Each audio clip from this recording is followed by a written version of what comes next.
Hello and welcome to the Be Fiercely Feminine series, the online series where myself, love coach and dating coach Lena Dolter, your host, provide for you and bring to you amazing experts that help you understand what it means to be vivaciously vulnerable, step into that woman that you want to be who attracts the great man of your life. And today I'm super excited to have with me Susann Taylor Shier. And she is the founder of Soul Mastery and is a highly established, internationally acclaimed author, a spiritual counselor, an intuitive healer, as well as a medium. She has helped tens of thousands for over 23 years, combining her exquisite connection to the divine with her training as a psychotherapist, and that inspires the revelation of each person's inherent spiritual wealth to flourish and thrive. Susann has a rare gift of catalyzing the luminous bridge between your soul and your current reality to foster a life of joy in an easy, practical way, which I totally love. I think there's no better way to understand joy than to really get it from inside. And she is devoted to using her abilities to inspire and uplift every life that she touches. And so I'm really excited to share her and her work with you today. Welcome, Susann. Thank you so much, Lena. I love your enthusiasm. I love your ferocity. And I know underneath is this very precious part of you that is so wonderful. Thank you. Thank you. Thank you so much. I accept that and I receive it. And I'm so grateful to share this space with you. We were talking just before we started. Like, Susann, I love your diversity, and I love how you have this connection to the divine. I mean, we all do. And so I would love to just start with how you discovered that was within you, and then we'll talk about how we can connect into ourselves this divine and distinguish between our true heart, our true self, and our little girl or child heart. Great. I'd love to share all of that with you. Okay, here we go. Yay! So I was not born intuitive or psychic or any of that. So if I can do it, you can do it. In that sense, I don't have a special gift per se. I just had an innocence in me that said, why not? I feel there's something larger. I want to get connected to it. And without that, what's the point of being here if you don't have that sense of something larger guiding you in life? Otherwise, you're just tripping and falling all the time and using your willpower and trying to make it happen. And that's the frustration, especially in the world of love and relationship. It's like, who gave you the card you need to know how to do it? Intuition is so helpful, especially because it comes into the heart space to know, does this feel good, right, and true for me? Or is it just an old pattern? Am I barking up the wrong tree? What gives me permission to be fierce and vulnerable and my authentic self is that sense of the value of love and support that intuitive guidance connection gives you, that says, you go, girl, you're fantastic. That's where we get our self-esteem. That's where we get that sense of love and support, is that sense of feeling that there's this force with you that says, you go, girl, you got it going for you, and everyone is going to love you for exactly who you are in your smallness, your largeness, your everything. And when you have that support, then you can go for your life. I love that. And you make it sound so easy. Exactly. And I know that you probably would agree that it's not like that easy. And I've been there, so I know what you're talking about. Because it's like, of course we have this higher voice within us, whether, whatever you want to call it, like your highest self, divine, spiritual guidance, whatever. But there's those other voices, right? The voices of our experiences, because over the years, we learn how to kind of shut those things off. Like, I know from my personal experience, I feel like we're all intuitive, as you said. We all have this power within. But all these experiences in our lives and the world around us can really just lay upon layers of barriers that really drown the voice out. And so how do you, I know how I help my clients, but how do you help people really get back to the core of themselves and distinguish between those voices? So between the wounded heart, the little girl heart, and the intuitive guide. Yes, yes, exactly.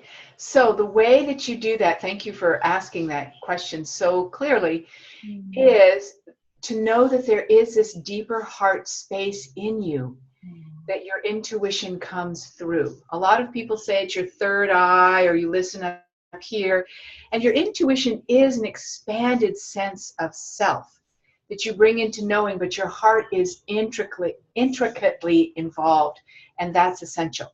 And because, as you said, our heart has been so covered up with all this emotional stuff, we can't get to it. So how do you get to it?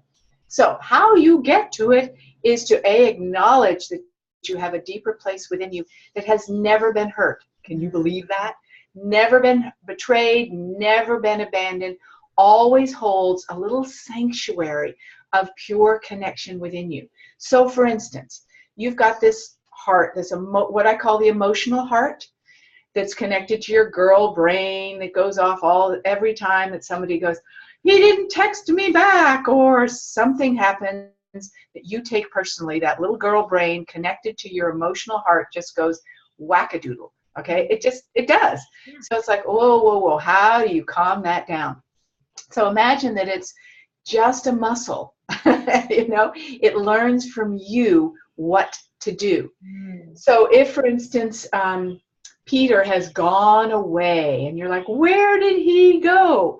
Or you do have a breakup, or you do have a divorce, or it's a death even. It's just amazing in our lives how we have to learn to feel the people coming and going. So the emotional heart says, but now I don't get to have love. Love is gone.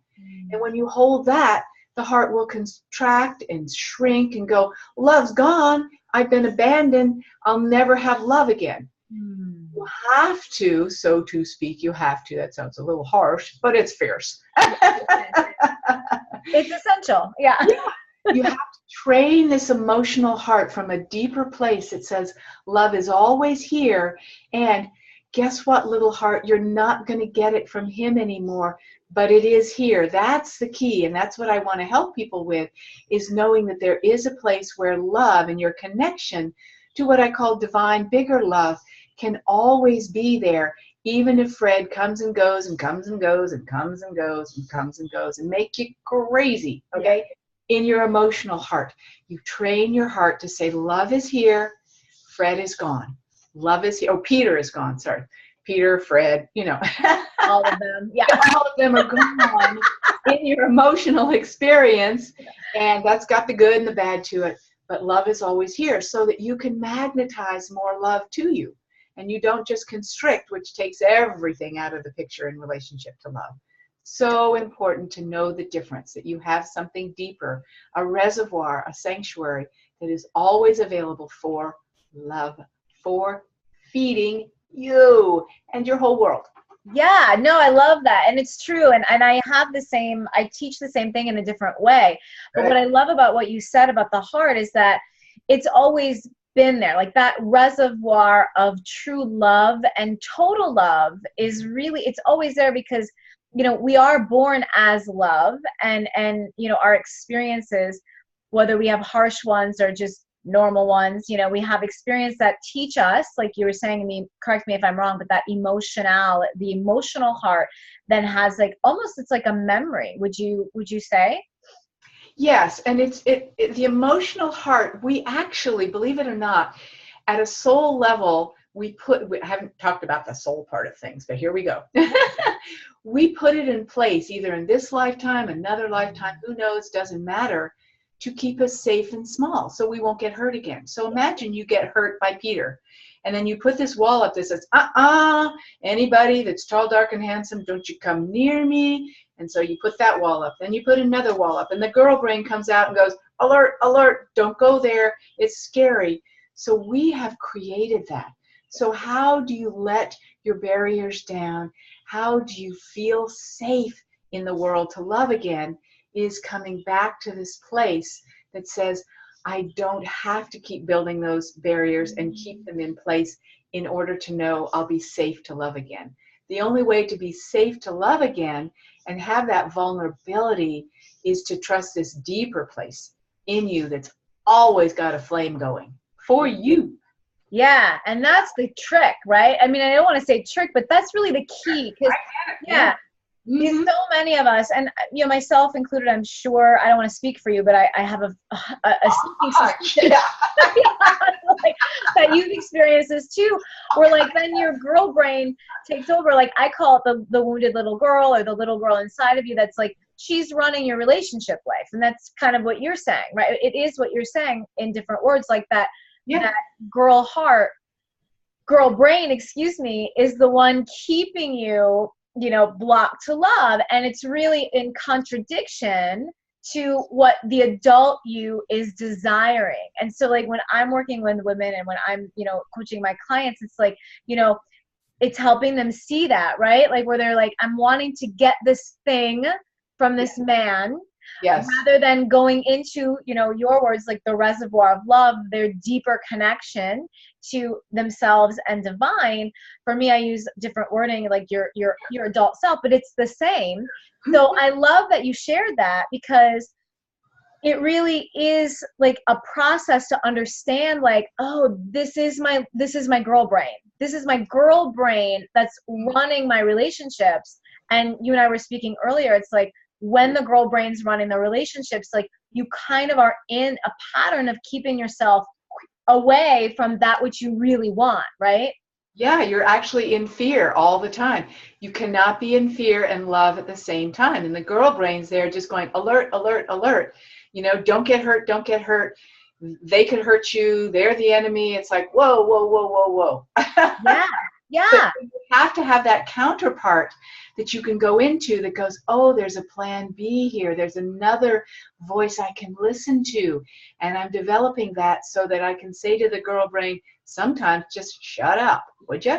You know, I can't listen to you anymore. Yeah. I don't want to stay small and protected. I don't want to live in fear. I want to live from love, which is what you're saying, or you wouldn't be wanting deeper relationship. I want to live from love. I know it's valuable. Yeah. And I love that, because, you know, it requires a pause, which is the feminine, right? Because like it requires you to really take a moment, and instead of, like we were talking about earlier, like the first part of our conversation was like, what do I do? How do I do this? Right. It's really less of that and more of like this deep connection. So that requires you to pause and listen to distinguish, like we talked about earlier, those voices, because that's when you get to then take your action, if you will, right? So it's like, I hear my little girl brain, my girl brain. This is what she's saying. Now, what does she need? Does she need to be loved right now? Does she need to be like, hey, I'm good, right? Like, is she more in that ego voice? Or is it like, I'm scared, I'm scared, right? It's like, how do I nourish her so that I can come forward in my true heart? That's right. And your true heart is a place that is adoring. It is a place of abiding. We often question, how do I get into being? Yeah. Go into your heart and think of something that you love or appreciate. It takes a second. There's at least some animal or some plant or some part of the world that you're going, oh, yes, that makes me feel good. Then you start to know the difference. And when you start to distinguish the difference, then what you do is you hold that girl brain, that emotionally small part, for 20 seconds. You're just with her for 20 seconds. It's been proven that if you're compassionate, and you can be compassionate for this part that's disconnected, if you're compassionate for 20 seconds, the fear can't be around anymore. You can't hold both. So you just hold that. That's that abiding being place that says, like you said, chill, pause. I know there's an answer. I know there's a way through. I will get clarity. I'll know what to say. I will know how to act. It's all good. Okay? Yeah, that's the difference. I So thank love you that. for that up. Yeah, yeah. And it's so critical to have that feeling. And because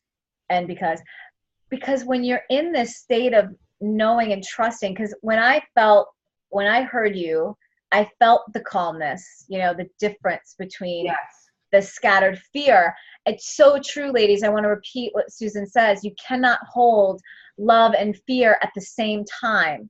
So that simple practice of being in the moment with that, like knowing that the fear is there, and then welcoming in the part, like the feeling of goodness, the feeling of compassion, because that's really necessary to treat yourself well with love, even that girl brain, so that you can then like give love to others, right? Because if what you're wanting is this amazing relationship, you've got to first understand how it works within you, so then you're available to receive it from Yes. another, and Yes. then they can reap the benefits of your connectedness.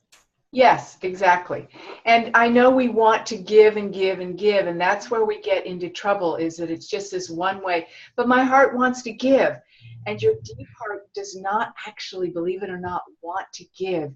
It's full, and you're in co-creation with another.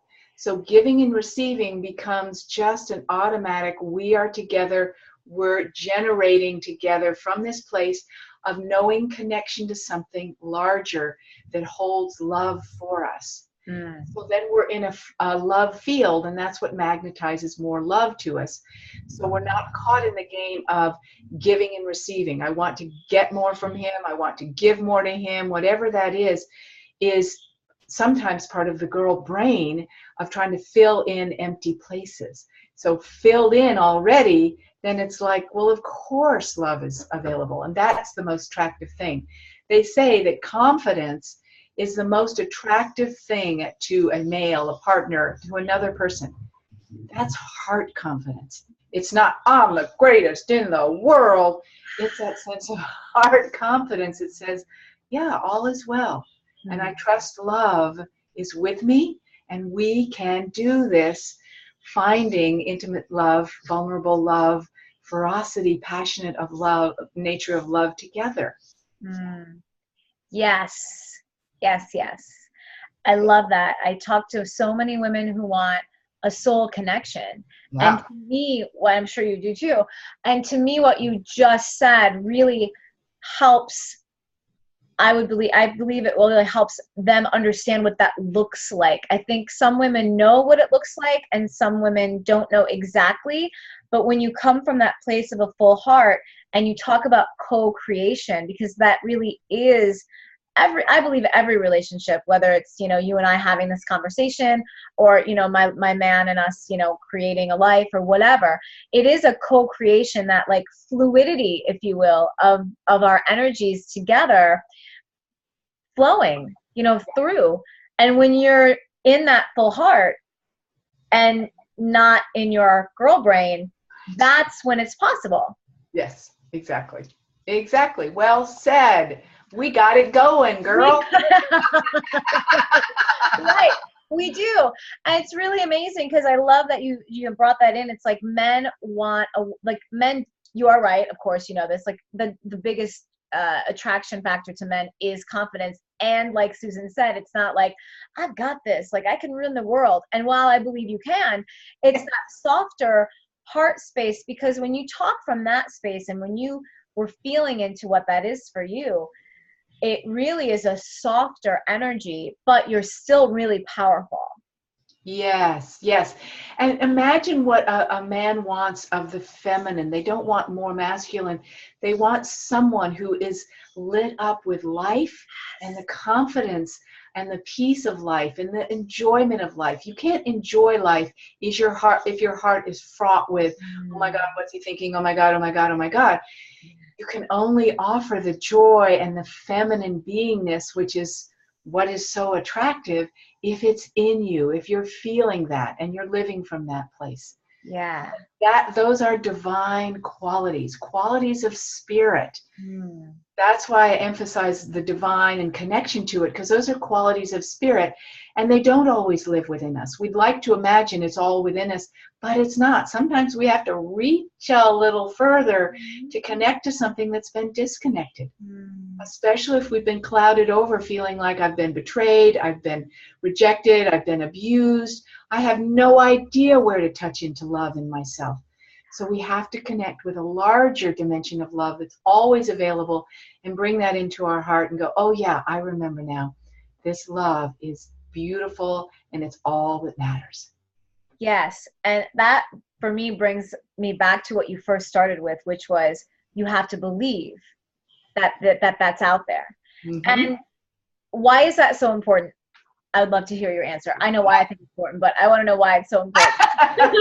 Oh, and I want you to share what your answer is. Sure. That was fun.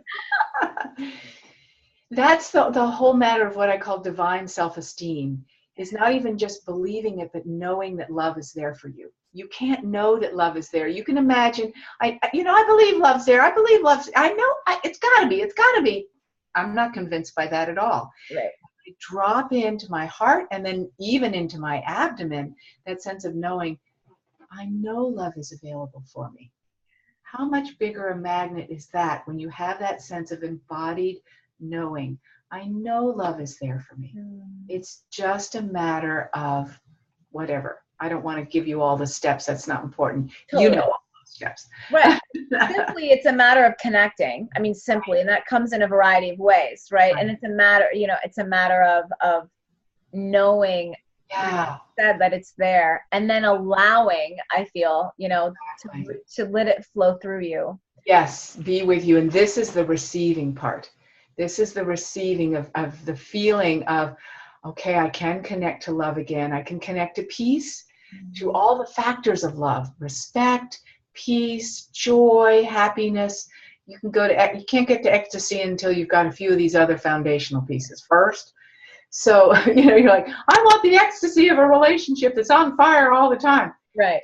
It'll burn itself right out until you Yes. have that abiding peace of knowing that love is there with you and can be sustained with other. Yeah.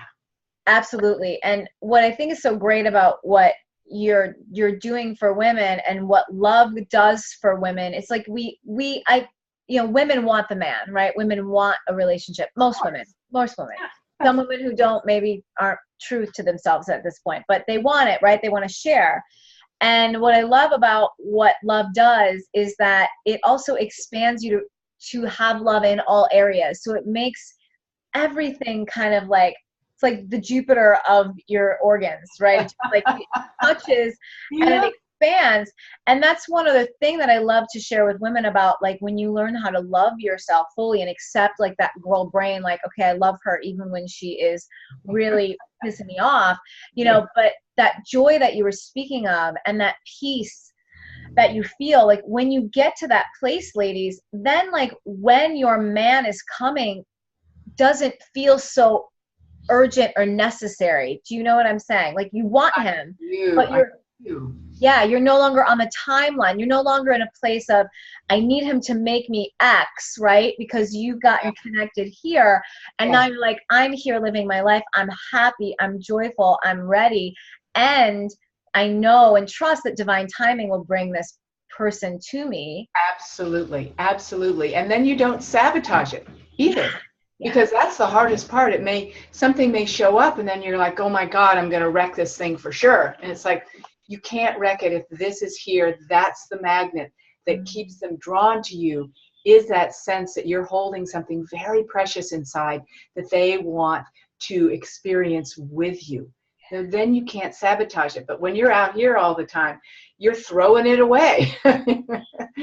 In fact. So this is what they want. As long as you have that, they're like, wow, that fire is burning within her, and I want to share that. And don't get scared by that they want something from you. They're attracted to the flame within you, and that's what you have lit for yourself, and no one can take that from you. They get to just magnify it. As Lena was saying, it magnifies everything in your life. I love that you touched on that fear, because I know that there's some women out there that might be thinking like, well, I'm really afraid. Like, I feel really good. Because that can happen, right? It can happen that you start to feel really amazing, and Yeah. then feel that man attract you, and the thing that you want, right, is now coming to you, and you're like, Yes. oh my God, what do I do? Now what am I going to do with this? So I love that you shared that, because it can, that's very real, right? It can happen. So then what do you say? Do you like, is that your girl brain again? It is. And again, your girl brain is the fear trying to protect you from getting hurt. So a lot of women attract all sorts of men, but the follow through doesn't happen because they sabotage it, because this part of them is like, no, no, no, no, no, don't get hurt again, don't get hurt again. Instead of going, no, this time I have done deeper work, deeper abiding in myself, and I've attracted someone that really, really wants to share the bounty of my life that I'm experiencing right now. Yeah. Yeah. And I then you love don't sabotage it. You just get to go, oh, I'm good. It feels good. I'm going to hold this. This it. works. I love that. You get to enjoy what you've created. Yes. Well said. Exactly. Exactly. And yeah, and then you get to experience that co-creation that we were talking about earlier, because now you are in that space of flow. Yes, you get to enjoy what you've created. It's not up to them to create it. And I tell people that after Peter or Fred, whoever it is, has broken up with them, I'll say, you created an amazing experience with that person. Do not put it in the dumpster. You created that.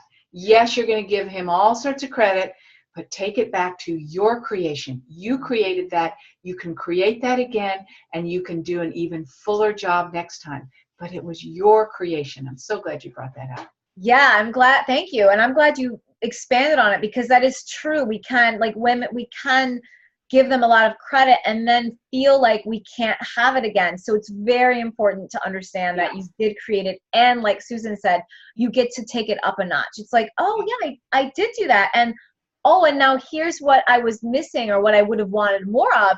And I get to dial it up. So yeah, you get to use it. Yeah, nobody can take your power. Nobody takes your power unless you give it to them. It's yours. You created that powerful, loving, glorious experience. Absolutely. Yeah, and you get to celebrate that. I love that. Yeah. I love that. I feel like we could talk for a long time, because Yeah. of course. I feel like that would be, but I'm finding, and you're great. We're great. So are you. Yeah, we're great. We're great together. But what I want to do is let the audience know that you have an amazing gift offer for them that really connects what we've been talking about. So if you could just share a little about that gift, so they know how they can, they get it right here at the link underneath. But I would love for you to give them some deets. Absolutely. So it's called Union with the Sacred Heart. It's a whole workshop for you, because I want you to understand, experience completely what that place, that sanctuary and reservoir within you is, where you can pour in that divine love, and you'll have direct experience of that.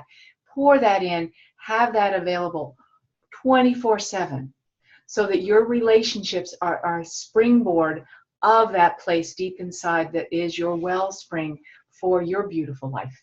So, and your beautiful heart. So you get to experience it directly. And now you'll be able to go, I think I understand what she means, but I've never experienced it. And now you'll be able to go, I got it. I got it. Yes. Yeah. I love that. Experiences pave the way, right? It's just like, once you understand, once you have the experience, then you get it. Just like Susan said. Yeah. I love it. Well, I'm really grateful that you were taking time out of your day today to share with myself and our lovely viewers.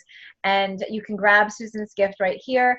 And I am so grateful. Thank you for being here. And thank you all for being here to experience this experience with us. My honor to love and create love with all of you. Thank you so much for being with me. And you too, Zena. Yay. Thank you so much.